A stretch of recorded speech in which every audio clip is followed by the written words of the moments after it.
My boyfriend made me wait 2 hours at an expensive restaurant for our anniversary.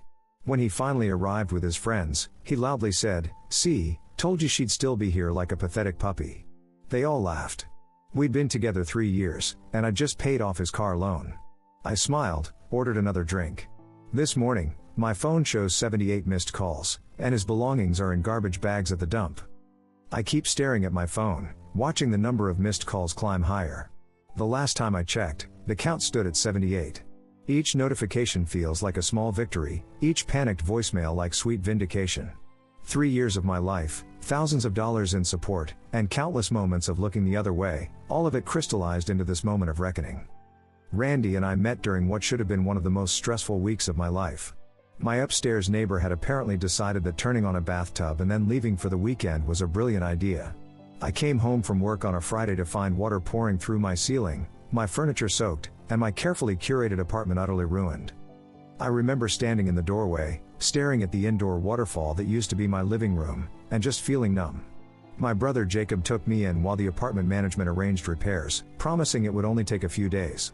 Those few days stretched into weeks, and that's when Randy entered my life, tool belt slung low around his hips, easy smile, and a way of looking at me that made me feel like the only woman in the world.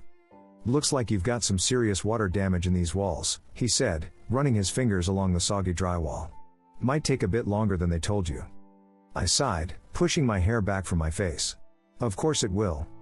"Hey, at least you got the cute plumber and not old Dave," he winked.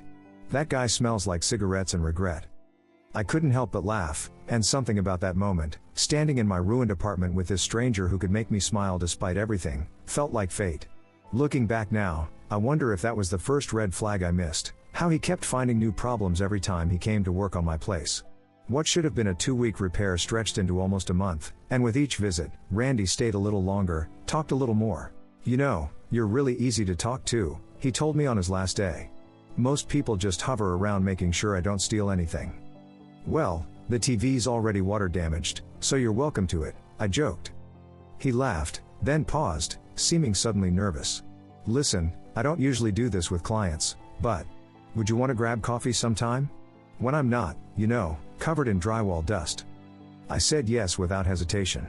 That first date turned into a second, then a third, and suddenly we were a couple. The conversation flowed so easily. He was charming, attentive, and looked at me like I was something precious. When I told my best friend Emma about him, she seemed genuinely happy for me. "You're practically glowing," she said over brunch. "When do I get to meet this miracle plumber?" "Soon," I promised. "He's just been really busy with work." That was the first of many excuses I would make for Randy over the years. Our first year together seemed almost too good to be true. After 8 months, Randy's lease was ending, and it just made sense for him to move in with me. Financially, he emphasized, but the way he kissed me afterward made it feel like more than just practicality. "It's fast, I know," I told Emma as she helped me rearrange my closet to make room for his things. "But it feels right." Emma paused, a pile of my sweaters in her arms. "As long as you're happy," she said carefully. "That's what matters." At the time, I thought she was just being protective. Now I wonder if she saw something I was too blinded by love to notice. The problem started small. Randy would come home frustrated from work, venting about his boss who couldn't find his ass with both hands. He'd send me angry voice messages on Telegram throughout the day, ranting about coworkers who undermined him or clients who didn't appreciate his expertise. "He called me a brainless monkey today," he fumed in one message. Me. I'm carrying that entire shit show of a company on my back, and this is the thanks I get? The messages became a regular occurrence. Sometimes he'd send 5 or 6 in a row, each one more bitter than the last. I saved them all in my favorites folder, partly out of concern and partly because I didn't know what else to do with them. It felt wrong to delete something so personal, even if the content made me increasingly uncomfortable. Then came the first job loss. Randy came home early one Tuesday, his face thunderous. "They fired me," he said, throwing his keys onto the counter hard enough to leave a scratch. "Those ungrateful bastards actually fired me." "What happened?" I asked, abandoning the dinner I'd been preparing. "What happened is my boss is an incompetent jerk who can't handle someone being better at the job than him," Randy spat. "He's been looking for an excuse to get rid of me for weeks." I learned later from a mutual acquaintance that Randy had been consistently late, had taken extended breaks without permission, and had spoken rudely to several clients. But at the time, I believed him completely. Why wouldn't I? He was my boyfriend, the man I loved and trusted. "It's okay," I said, rubbing his back soothingly. "You'll find something better." And he did, for a while. But then there would be another issue, another boss who didn't appreciate him, another company with unreasonable expectations. Randy cycled through 3 jobs that first year we lived together, and each time, I was there to catch him when he fell. Financially, things began to shift. At first, we split everything evenly, but as Randy's employment became more sporadic, I found myself covering more of our expenses. It started with just the rent when he was between jobs, then groceries, then utilities. By the end of our second year together, I was paying for nearly everything. "It's just temporary," Randy would assure me, kissing my forehead. "You know I'm good for it. Things are gonna turn around soon." I believed him because I wanted to, because relationships are about balance and supporting each other through hard times, aren't they? I told myself that when Randy finally found his footing, he'd do the same for me if I ever needed it. The voice messages expanded to include his parents. When they refused to loan him money for the 3rd time in as many months, Randy sent me a 5-minute tirade that made me wince. "They're such failures," he spat. "Never accomplished a single worthwhile thing in their lives, and they have the nerve to lecture me about financial responsibility? I'm embarrassed to even be related to them." I remember sitting on our bed, listening to his voice grow increasingly venomous as he tore apart the people who had raised him, and feeling a cold knot form in my stomach. But I pushed the feeling away. Everyone says things they don't mean when they're upset, right? It didn't mean anything. 6 months before our 3-year anniversary, Randy's car broke down. Not just any car, a 2015 Mustang that he bought on credit with a down payment from his parents, a car that had been stretching his finances thin even when he had steady work. "It's my baby," he said, running his hand lovingly over the hood. "I've wanted one since I was a kid." When the transmission failed and he couldn't make the payments, he was devastated. "I need reliable transportation for work," he pointed out, which was true enough. Without a car, he would struggle to get to job sites, which would make it even harder for him to maintain employment. I don't know what possessed me to offer help. Maybe it was the genuine despair in his eyes, or maybe it was the practical reality that without work, Randy would contribute even less to our household. Either way, I heard myself say, "I could help with the payments until you get back on your feet." The relief on his face was instantaneous. "You would do that for me? Babe, you're the best, seriously. I won't forget this." But what started as helping with the payments quickly became taking over the entire loan, $386 per month, a significant amount for me. I had to cut back on other expenses, cancel my gym membership, stop ordering takeout, skip after-work drinks with colleagues. Meanwhile, Randy seemed to have no problem continuing to buy expensive beard grooming products and premium whiskey. One night, I came home to find him and his friend Jake playing video games in our living room, surrounded by empty beer bottles and takeout containers from the expensive Thai place down the street. "Hey babe," Randy called, not taking his eyes off the screen. "We ordered you some pad thai. It's probably cold by now, though." I stared at the scene, at the casual disregard for money when I was stretching every dollar, and felt something inside me crack a little. But I said nothing, just took the cold noodles to the kitchen and ate alone at the counter.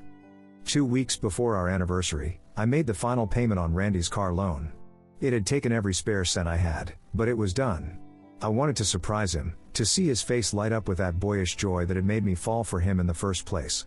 I printed out the confirmation email and tucked it inside a card, planning to give it to him during our anniversary dinner. I made reservations at Bellini's, an upscale Italian restaurant downtown that we'd talked about trying for years but could never afford, or rather, I couldn't afford to treat us both. I spent an embarrassing amount on a new dress, a deep burgundy number that made me feel beautiful for the first time in months. I got my hair blown out, splurged on a manicure, even bought new underwear with the irrational hope that maybe, just maybe, this night would reignite whatever had been fading between us. The night of our anniversary, I arrived at Bellini's precisely at 7 p.m., heart fluttering with anticipation. The hostess led me to a cozy table for 2 by the window, overlooking the twinkling lights of the harbor. I ordered a glass of Pinot Noir and settled in to wait for Randy, who had texted that he was running a little late and to go ahead and get seated. By 7:30, I had texted him 3 times with no response. By 8 o'clock, I'd called twice, both calls going straight to voicemail. The waitress, Melanie, according to her name tag, kept approaching with a look of increasing pity. "Are you sure I can't get you some appetizers while you wait?" she asked, her voice gentle in a way that made my cheeks burn with humiliation. "No, thank you," I said, forcing a smile. "He's just running late." Traffic, probably. But as the minutes ticked by, my carefully maintained composure began to crack. I checked my reflection in my phone camera, wondering if there was something wrong with my appearance. I reread our text conversation from earlier, confirming that yes, he did know about the reservation, the time, the place. I invented increasingly elaborate scenarios to explain his absence: a flat tire, a work emergency, a dead phone battery. At 8:45, nearly 2 hours after I'd arrived, I was about to admit defeat. I had just signaled to Melanie that I was ready for the check when the door to the restaurant swung open, and there was Randy, but not alone. He was flanked by 4 of his friends, all of them laughing loudly, clearly already several drinks in. My heart sank. This wasn't a miscommunication. He hadn't forgotten or been detained. He had deliberately planned this. They made their way to my table, Randy leading the pack with a swagger that made my skin crawl. And then, as they reached me, he turned to his friends and said, loud enough for nearby tables to hear, "See, told you she'd still be here like a pathetic puppy. 2 hours, and she didn't leave." The laughter that followed felt like physical blows. Jake, always my least favorite of Randy's friends, snorted and said, "Damn, you weren't kidding. She's trained good." I sat frozen, unable to process what was happening. This had to be a joke, a terrible, misguided attempt at humor. But as Randy dropped into the chair beside me and reached out to squeeze my cheeks between his fingers like I was a child, the reality of the situation crashed down on me. "This is why she's the best," Randy announced to the table. Most chicks would have stormed out, but my girl? She pays my bills and waits around like a good girl. Then he turned to me, his eyes gleaming with a cruelty I'd never seen before, or perhaps had simply refused to see. "Aw, did you think this was going to be some romantic dinner? That's adorable." His voice dropped to a mock whisper, though still plenty loud enough for everyone to hear. "We have a poker game after this. I just needed to make sure you were good for the next payment first." I couldn't speak. My throat had closed up, my lungs refusing to draw breath. 3 years of my life, thousands of dollars supporting this man, and this was what he truly thought of me. This was what he told his friends about me behind my back. That I was nothing but a doormat, a blank check, a pathetic puppy eager for the smallest scraps of affection. When I didn't respond, Randy grabbed my chin, not gently, and turned my face toward him. "Hello? Earth to Caitlin. God, you're pathetic sometimes. Say something, or are you just going to sit there looking like a sad puppy?" His friends erupted into fresh laughter, and I felt something inside me shift. Not break, I was already broken, but transform. The humiliation and shock crystallized into something hard and cold and clarifying. Melanie appeared at that moment, her professional smile strained as she took in the scene. "Are we ready to order?" I looked up at her, somehow managing to curve my lips into a smile that felt alien on my face. "Actually, I'd like another glass of wine first." Randy and his friends ordered extravagantly, expensive appetizers, top-shelf drinks, entrees with market price next to them on the menu. Every so often, one of them would make another joke about my patience or Randy's luck in finding someone so understanding. At one point, Randy pointed at me and told Melanie, "Don't worry about bringing her food, though. She's watching her figure. Another few pounds and we'd need a bigger doorway." More laughter. More humiliation. I sat there, sipping my wine, feeling strangely detached from my body, as if I were watching the scene unfold from somewhere near the ceiling. After my second glass of wine arrived, I placed it down carefully and said, "I need to use the restroom." Randy barely spared me a glance, too busy entertaining his friends with a story about his boss's latest incompetence.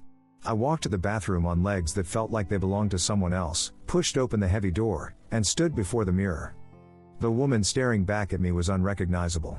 She wore a beautiful burgundy dress and expertly applied makeup, but her eyes were dead, her smile a mechanical thing that never reached them. How long had I looked like this? How long had I been this hollow version of myself? I stared at my reflection for a full 5 minutes, trying to reconcile this ghost with the vibrant woman I used to be. And then, somewhere deep inside, I felt a spark of something that had been missing for a long time: anger. Not the fleeting irritation I'd felt at Randy's thoughtlessness or the momentary frustration when he'd skip his share of the chores. This was a pure, cleansing rage that burned away the fog I'd been living in. 3 years of making excuses for him. 3 years of carrying us financially. 3 years of ignoring red flags, of shrinking myself to accommodate his ego, of believing that if I just loved him enough, supported him enough, he would finally become the man I thought he could be. And this was what he really thought of me. In that moment, I made a decision. I wasn't going to make a scene. I wasn't going to cry or yell or throw drinks in his face. No, Randy deserves something much more calculated, something as methodical and devastating as the way he had systematically dismantled my self-worth. I pulled out my phone and opened Telegram, scrolling through the saved voice messages from Randy, the ones where he trashed his boss as incompetent and fraudulent, where he called his parents pathetic failures, where he bragged to his friends about how I was covering all his expenses while he did whatever he wanted. I had dozens of them saved in my favorites folder, some even downloaded directly to my phone because they were so shocking when I first heard them. At the time, I'd told myself I was saving them out of concern, but maybe some part of me had always known they would be needed someday. I texted Emma, who lived nearby, "Can you pick me up in 10 minutes? Emergency. I'll explain later." Her response was immediate, "On my way. You okay?" I didn't answer, just put my phone away and returned to the table, where Randy and his friends were now debating which strip club had the hottest dancers, as if I weren't even there. "Everything okay?" Randy asked, barely glancing my way. "You were gone a while." "Everything's fine," I said, smiling that strange, mechanical smile. "I just needed to freshen up." I sat through another 10 minutes of their conversation, nodding and smiling at appropriate intervals while my mind raced with plans. When my phone buzzed with a text from Emma saying she was outside, I stood up. "I need to make a quick call about work," I explained. "Be right back." Randy waved me off, already turning back to his friends. I walked to the front of the restaurant, where Melanie was arranging menus at the hostess stand. "Excuse me," I said quietly. "I'd like to pay for my wines, please. Just my drinks, nothing else." She frowned slightly, glancing toward my table. "Are you sure? Your companion seems to be ordering quite a lot." "I'm very sure," I said, handing her my credit card. "The gentleman will be covering the rest of the bill." Understanding dawned in her eyes, and she processed my payment quickly. "Do you need me to call someone for you? A taxi, maybe?" "No, thank you. My ride is already here." As I walked out of Bellini's, I felt lighter with each step, as if I were shedding layers of a costume I'd been wearing for 3 years. Emma was waiting at the curb in her sensible Subaru, concern written all over her face. "What happened?" she asked as I slid into the passenger seat. "I'll tell you everything," I promised. "But first, I need to block a number." I pulled out my phone and blocked Randy's number before he could even realize I was gone. But that was just the beginning. For years, I'd helped Randy with countless tech issues. I had access to his email, his cloud accounts, his banking app to make those car payments, and even his social media. In helping him, I'd become his digital shadow, privy to every account, every password, every online footprint. And now, that access would serve a very different purpose. Emma drove me back to her place, where I spent the night on her couch, explaining everything through alternating bouts of tears and cold, clear fury. She listened without judgment, occasionally refilling my wine glass or passing me tissues. "What are you going to do?" she asked finally, as the first light of dawn crept through her windows. I took a deep breath. "I'm going to show everyone exactly who Randy is," using his own words. My phone had been buzzing periodically throughout the night with texts from Randy, which I didn't read but could see in the preview notifications. They evolved from angry, "Where TF did you go? And you seriously ditched me with the bill?" to fake concern, "Are you okay? And just let me know you're safe," to lengthy paragraphs that I knew without reading were attempts to gaslight me into believing I had overreacted to a harmless joke. I made a list, methodical as always. His email, from when I helped him job hunt. His Instagram, he always forgot his password. His iCloud, set up on my laptop when it broke. His Spotify, we shared a family plan, I paid for. His banking app, for car payments. Our shared Netflix, again, that I paid for.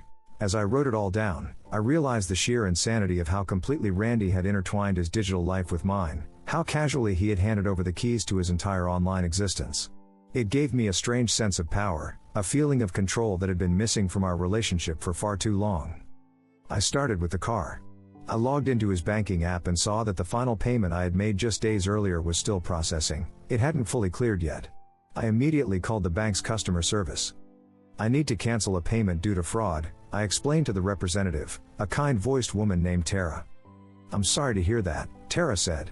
"Can you explain the situation?" I took a deep breath. I was manipulated into making payments for someone else's vehicle.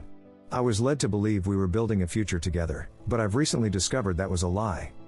Tara asked for documentation, so I sent screenshots of text conversations where Randy had explicitly stated the car was solely his, not mine or ours. I also mentioned that I had voice recordings of him bragging to friends about how I was paying for his car. After a long hold, Tara returned with good news. They would reverse the payment while they investigated the situation. One small victory. While Emma was at work that day, I continued my investigation.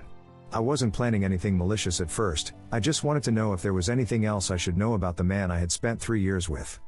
What I found was devastating. There were dozens of text messages between Randy and his friends planning the entire restaurant scenario. They had been discussing it for days, coordinating schedules, planning what they would say. One text from Jake read, "Can't wait to see her face when you tell her it's not actually an anniversary dinner LOL." Randy had replied, "She'll probably just sit there and take it like always." They knew. They had planned it all, down to the last humiliating detail. This wasn't a spontaneous joke that went too far, it was a calculated effort to publicly demean me. But that wasn't all. As I kept scrolling through his emails, I found a series of exchanges with someone named Amber from his work. Flirtatious messages, photographs, inside jokes that stretched back months. Nothing explicitly stating they were sleeping together, but the boundary crossing was clear. One message from just the previous week had the subject line "after work" with nothing but a winky face emoji in the body. My hands shook so violently that I spilled coffee all over Emma's coffee table. 3 years of my life, thousands of dollars, all the support and patience I had given him, and this was how he repaid me. With betrayal stacked upon betrayal. I moved on to his Google Drive, linked through his email. He had a folder called Voice Notes where he kept recordings of calls and conversations, mostly work-related. But tucked among them was a recording from 3 months earlier of him and Jake laughing about how I was basically his sugar mama and how he was just keeping me around until something better came along. "She's so desperate to make this work," Randy's voice said, casual and cruel. "Literally pays for everything and still apologizes when dinner isn't ready on time. It's pathetic, but convenient." Jake's laughter crackled through the speakers. "Dude, you hit the jackpot. Free rent, free car, and she's not even that demanding." "For now," Randy replied. "But the minute something hotter comes along." I closed the recording, unable to listen to more. Something hardened inside me, a resolve that pushed aside the hurt and betrayal. Randy had made a fool of me for the last time. I made another list.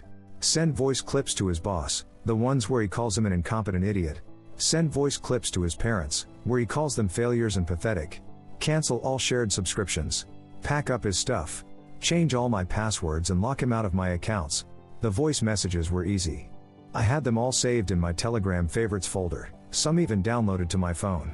I created a new Telegram account using a temporary number, then sent the clips of Randy trashing his boss to his boss, contact information I found in Randy's email where he had recently sent his resume for a performance review.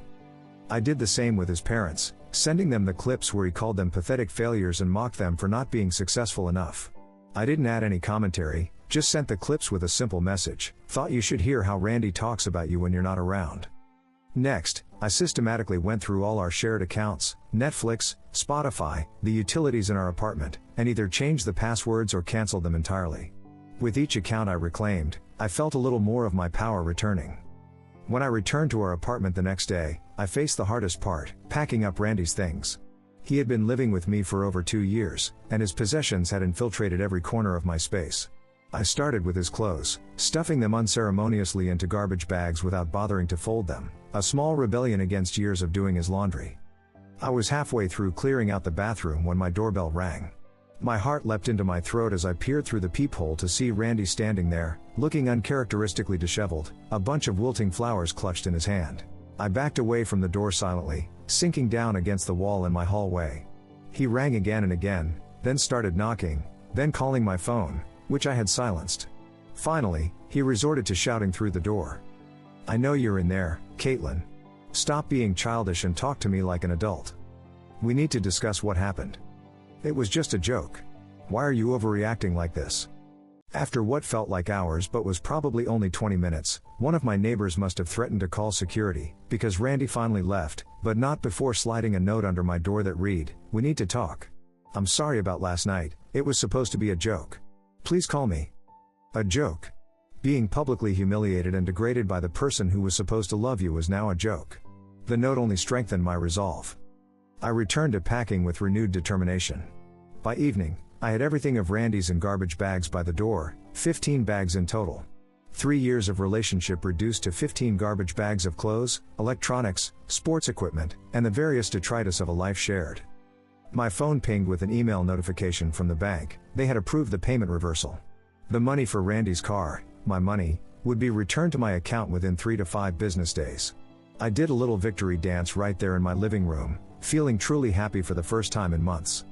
Almost immediately after, a text from Randy lit up my phone. "Why is there a tow truck at my apartment?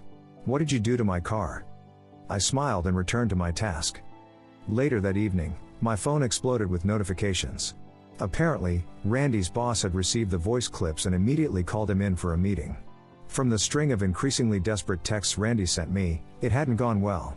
His boss had been suspicious about some work issues for a while, and hearing Randy call him an incompetent jerk who couldn't find his ass with both hands had been the final straw. Randy was placed on probation pending further review. His parents had also received their clips and called him in tears, asking why he would say such horrible things about them. According to his texts, his mother was hysterical, and his father wouldn't even speak to him. By late evening, Randy's texts had evolved from frantic questions to long, rambling messages that alternated between begging for forgiveness and threatening me with legal action. I saved them all as evidence but didn't respond to any. I slept at Emma's again that night, genuinely afraid that Randy might show up drunk or violent. But in the morning, I felt lighter, as if I had finally shrugged off a weight I hadn't even realized I was carrying. The next step was figuring out what to do with all of Randy's possessions. I couldn't keep 15 garbage bags in my apartment, and I definitely didn't want to see him to return them. That's when Emma made a suggestion that took my breath away. What if we just took it all to the dump? It seemed extreme, even after everything. I hesitated, wondering if I could really dispose of someone's entire material life like that. Think about it, Emma continued, seeing my hesitation. He humiliated you in public. He's been cheating on you. He used you for money for years while mocking you behind your back. Does he deserve your consideration right now? When she put it like that, the answer was clear. The next morning, Emma borrowed her brother's pickup truck, and we loaded all 15 bags. I checked through them one last time to make sure there wasn't anything irreplaceable or truly essential. I'm not a monster. Then we drove to the local dump and watched as a garbage truck compacted all of Randy's designer clothes, expensive electronics, and prized collectibles. As we drove back, Randy called from a number I didn't recognize. Presumably he had borrowed a phone since I had blocked his. I didn't answer, but he left a message saying his car had been repossessed and he needed to get his stuff from my place to at least have something to wear to work tomorrow. Too late, Randy. Too late. Back at my apartment, I arranged to have the locks changed. My landlord was surprisingly understanding when I explained the situation vaguely as a bad breakup and concerns for my safety. I spent the rest of the day deep cleaning my space, trying to erase every trace of Randy's presence. I threw out the sheets from our bed, rearranged the furniture, and hung up art prints I'd kept hidden away because Randy thought they were too girly. The next morning, I woke to the sound of scratching at my door. Checking my doorbell camera, thankfully installed after a package theft the previous year, I saw Randy sitting on the floor of the hallway, looking utterly defeated. He was sliding notes under my door one by one, little scraps of paper with increasingly desperate messages. "Please talk to me. I need my stuff for work. My boss is going to fire me. My parents won't talk to me. My car is gone. What did you tell everyone? I'm sleeping in Jake's car. Please answer." I collected the notes silently, adding them to my growing file of evidence, and went about my day, steadfastly ignoring the knowledge that the man who had shared my bed for almost 3 years was now essentially homeless. The fallout continued to cascade. I received a call from Randy's mother, thanking me for sending the voice clips. Apparently, she and Randy's father had been supporting him financially for years without realizing he was mocking them behind their backs. The car I thought I was helping pay off? They had actually put down the initial payment and co-signed the loan. Randy had been taking money from them and me simultaneously. "I'm so ashamed," she said, her voice thick with tears. "I don't know where we went wrong with him. I'm sorry he hurt you, dear. You deserved better." Around the same time, I received an email from Randy's workplace, not from his boss, but from HR. They were investigating a situation and wanted to know if I would be willing to provide any information about Randy's professional conduct. I replied that I would share what I knew, which was limited to voice messages Randy had sent me voluntarily where he discussed his workplace and colleagues. I forwarded 3 of the worst recordings, one where Randy called his boss incompetent, another where he claimed to be doing his boss's job for him, and a third where he admitted to taking extended breaks without telling anyone. I don't know exactly what happened after that, but Randy's Instagram that evening featured a cryptic post about unemployment in America, so I could guess. In the following days, I changed all my social media to private and blocked Randy's accounts, including the new ones he kept creating after I blocked the originals. I changed my phone number, a hassle I'd been avoiding but that proved worth it for the peace of mind. And then came the final piece of closure, a letter from the car loan company confirming that the loan had been terminated and the vehicle repossessed. They included photographs of the car being towed from outside Jake's apartment where Randy had apparently been staying. The letter stated that due to the evidence provided regarding fraudulent representation, they wouldn't be pursuing any further action against me. The loan was now Randy's problem entirely. Emma asked if I felt bad about any of it. I thought about it honestly and realized I didn't, not even a little bit. Randy had spent 3 years taking everything he could from me, my money, my time, my self-esteem. All I had done was show everyone who he really was, using his own words and actions. In the months that followed, I rebuilt my life piece by piece.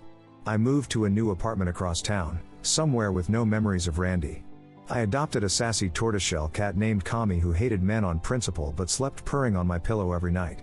I saved the money that used to go to Randy's car payments and took myself on a solo trip to Portland, something I'd always wanted to do but had put off because Randy complained that Oregon was full of hippies and bad coffee. According to mutual friends, Randy's life continued its downward spiral. He moved back in with his parents briefly but was kicked out after breaking their rules repeatedly. His car was sold at auction by the loan company for less than what was still owed, meaning he still had to make payments on a vehicle he no longer possessed. He cycled through various friends' couches, his social circle shrinking as people grew tired of his drama and entitlement. I heard through the grapevine that Amber from work was now his girlfriend, though their relationship was reportedly toxic. She had apparently discovered he was talking to other women on Tinder while with her but took him back anyway. They'd broken up and gotten back together at least 4 times in as many months. I felt a strange sense of compassion for her. She was where I had been 3 years ago, and I genuinely hoped she would figure things out faster than I had.